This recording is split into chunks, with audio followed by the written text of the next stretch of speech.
Hey, good morning, everybody, and welcome to another episode of the She Myth Eliminator story. This morning, I am joined by the wonderful Suzi Nelson, who I'm going to say to you has absolutely persevered. She's been tenacious this morning and making sure that she could actually get on the show. Technology gods were not our friend this morning, but boy, oh boy, she didn't let that stop her. She just kept going, trying to figure out how could she be on the show to make sure that she could actually share her story with you. And boy, considering that I've just had a really, I suppose, a deep conversation with her about some of the things that she's done in her lifetime, and one area in particular, I am so pleased that she did persevere this morning and that she's here to tell her story. So Suzi is she's based in Denver, Colorado, and over the last sort of 20 odd years, she's done a lot of work of volunteering, spending her time giving back to people in her local community. And there's a number of things that she was rattling off to me that she has done that have been significant events in her life where she's had to overcome some sort of adversity, or she has seen what some significant changes that she's gone through when she's been volunteering at various different places that has really changed her outlook on life. So I want to say a huge big welcome to Suzi. Thank you so much for being here, and I can't wait to hear more about that story you were telling me in terms of you volunteering and some of the things that you've seen and how that actually has impacted your life and how you go about living your life these days as a result of that. Well, first of all, thank you for having me. I love what you're doing. I love the book. I love the message. I believe sharing is caring. And whenever we can take our eyes off ourselves and help somebody else, it's always a good day, right? Absolutely. So, what you were talking about earlier is I have been in travel for over 25 years. I take men and women around the world on incentive travel trips. But my mom and grandmother were always, they actually, as a profession, did hospice. And so I always thought, oh my gosh, why would you do that? Why would you spend time with people like that? But when my husband left me and I had to raise my boys, I took them around the world. But at the end of the day, we're here and we need to take care of business. And they were starting to get older and living their life. And I'm like, okay, well, what do I do? Well, my Aunt Dolly, man, she was a hard cookie, let's put it that way.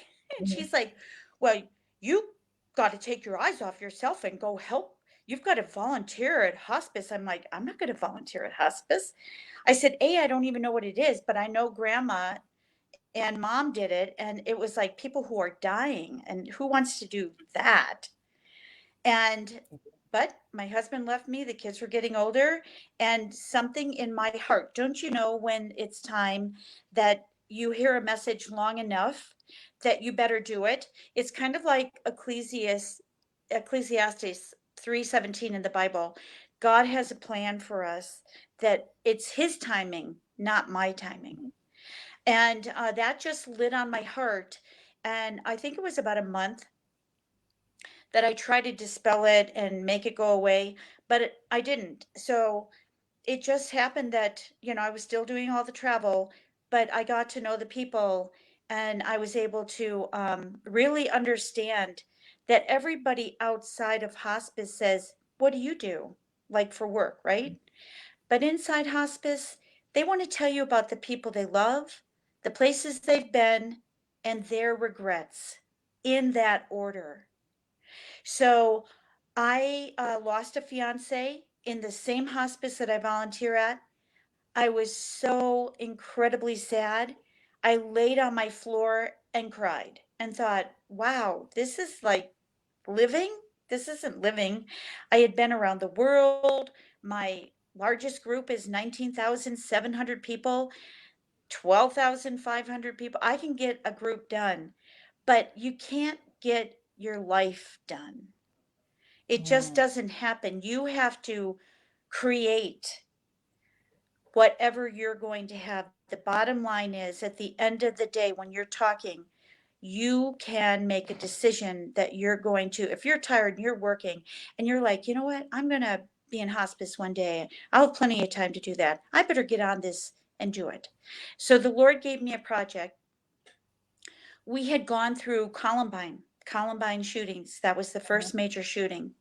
And I had my boys in private Christian school. I picked them up, and we went down to the store. I filled 3 baskets full of food. They knew exactly what I was doing. They said, go ahead, take it. They put it in the bags, and we took it over to the first responders. And my boys and I made sandwiches for the families. And then there's that, I mean, there's always these moments, defining moments. Another defining moment was the last bus that comes in, and you know the family, they're either going to see their children or they're not. And I still get the chills to even say that, because it is very sad when you see someone realize they will never see their child again. It was, I don't know, even know how to put that into words, other than it's horrible. It's a Yeah. horrible feeling to see them. And I mean, I still have the front cover of the newspaper from that day.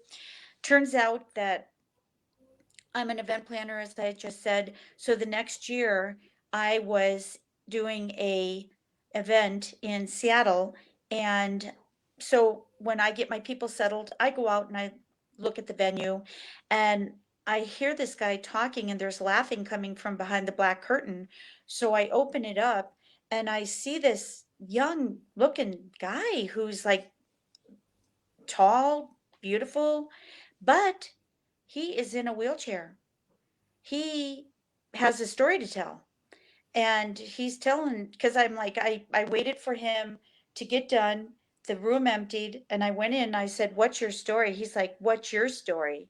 And I'm like, Columbine happened, and we need to show these kids we can bring hope to them. And if they hear your story, that you had a full ride scholarship to go play football, and you're celebrating with your brother the night before, and you dive in the ocean and wake up on your 18th birthday as a quadriplegic, they're going to listen to you. Mm-hmm. And they can understand that that's worse than, not anything worse, but they can understand that he went through something and he's okay, so I'm going to be okay. So Ron Hickey and I called him up 10 years. We did that. And then I just called him up about 2 years ago and I said, hey, the Lord put it on my heart to do Students Succeeding. So we have studentssucceeding.com. And anybody can go to it if they know someone who would like to. I wrote a book, and it's my world travels. And the first lesson is, why not you? And it was a Yeah. picture that I took in Costa Rica, and they were on a dinner cruise, went to get this beautiful alligator, just the green, the blue, the yellow. And just as I went to take it, he went like this. And here's this little bit of mud on him, right? Mud on his, don't Mm-hmm. we all get mud on our face? Mm-hmm. So that's the first lesson. I did whatever the Lord told me to do. I picked whatever, I've millions of pictures from around the world, and whatever picture came to me and he told me to use, I used it. And so we're going into schools and we're letting them know there's hope out there. You can, you know, think about what you want to do now. Don't look at your circumstances. Look out into what you can do for people. Because again, my dad, mom, everybody around me would say, take your eyes off yourself and help somebody else. And Mm-hmm. then because of what I had in hospice, I realized by doing this and getting families around the dinner table again, I can help them, because I've heard and I continue to hear the people in hospice and their regrets. So we can help them create less regrets. Does that make sense? Absolutely. And I think, for somebody like you who has had, certainly there's a pattern here. I can see that you're, very, very much taken on board that I'm not going to focus on myself. I'm going to focus on other people. And through doing that and having the experiences with the hospice and Columbine, but then also, kind of linking that in with your profession too, as being an event planner, and all of those things coming together for you then to be going, well, actually, what is it that really lights me up? What is is it that I need to be doing? Because the experiences that I've had now tell me that I want to move forward with my life with no regrets. And I think that's a message that I'm definitely hearing from you. And would that be the same message that you would give to everybody else? Well, yes, but in a different way. My message is let's gather around the dinner table. Hmm. And then I even have a little book for the people who are going to do it so that they can take little notes. Like I had nannies, 12 nannies from Sweden. I took my boys on a lot of the trips, but I couldn't always, right? So I'd come around the corner sometimes, and it's not always going to be beautiful. My boys had their fire truck, and I don't know where they got the Barbie, but they have a Barbie there, and they're shooting at her on the toy truck that's Mm. coming towards them. Like, where's the nanny? So the bottom line is this, is we sat around the dinner table and talked about why they shouldn't be shooting at Barbie on a truck. I don't know what you're Uh-huh. going to talk about because it's going to be something different all the time. It's going to be serious. It's going to be funny. It's going to be something about sports. It's going to be something about, we talk to people. I have, if you go to studentsucceeding.com, uh, you'll see the people who have surrounded themselves are incredible professionals and very well known. And they got on board with me because when you choose to, my main message is gather around the dinner table, create the lifetime memories.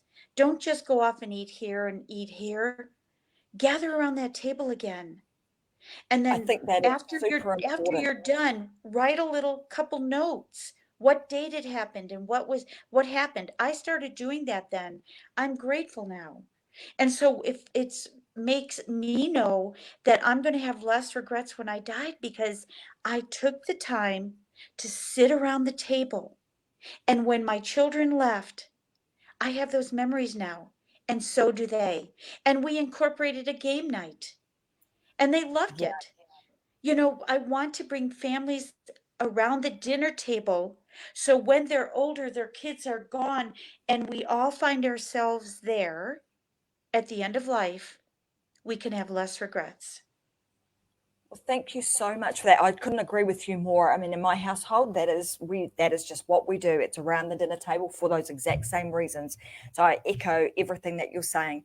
So in terms of that message that you want to share with everybody, bringing people together, share those memories, make memories together, so that when the time comes, you can move out of this earth with no regrets, and you've lived the best life you possibly can. So I want to say thank you so much for being here today, Suzi. For those of you who are tuning in for the very first time, let me tell you a little bit about the She Myth Eliminator stories. So every Tuesdays and Fridays, I'll have a guest on the She Myth Eliminator, and they will be telling their story of maybe it's something that they've done that, like Suzi today. So she's had some experiences in her life, and she's had some learnings that she's now sharing with other women to help them to stand up, stand firm, and stand out with whatever it is that they're doing, whether it's in business or whether it's with their family or with their life. And Suzi's story today was very much about that, very much about you, very much about your family and the wider community. So thank you very much for sharing that. I'm going to see you guys back again next Tuesday for another episode of the Eliminator story with another amazing woman. We'll also be talking about adversity, some maybe some challenges that women have had to face and how they've overcome that adversity. What are they doing to create thrivability and success in all areas of their life? And if you haven't already done so, you want to go and get yourself a copy of the book. And I usually have it on my desk, but somebody has been to my desk and they've picked it up. I had a client here and we've got it down in the other office today, but it's at the bottom here. So the She Myth book, as Suzi said, she's read it. It's a Yep, fantastic book, even if I do say fantastic. so myself. And you can get it at amazon.com or amazon.com.au if you're in Australia. So go get yourself a copy of that. And right now, because have been celebrating all week International Women's Day, go and get yourself an ebook copy. So if you want a copy and you don't want the hardcover or a paperback copy, you can get the ebook version for just 99 cents. Read it. Yes. It will help change your life. Right, Suzi? Yes, and I want to say something very quickly. When I first started out in business, when I left home, my mom said, travel the world a little bit. And when you settle down, you'll be satiated. And I think it's because she had 6 kids and never, we went someplace for summer, but not somewhere all the time. And I want to tell you that my dad was amazing to share with me. Like, Daddy, how much do I need to make? Well, you have to save some, spend some, tie some, daughter. So make sure you Mhm. fit 30% into whatever you're doing, and be around people who are just have those type of knowledge, just the understanding of what's going on. But ask, never be afraid to ask. I went knocking on doors because my dad said knock on doors. I had to get clients somehow.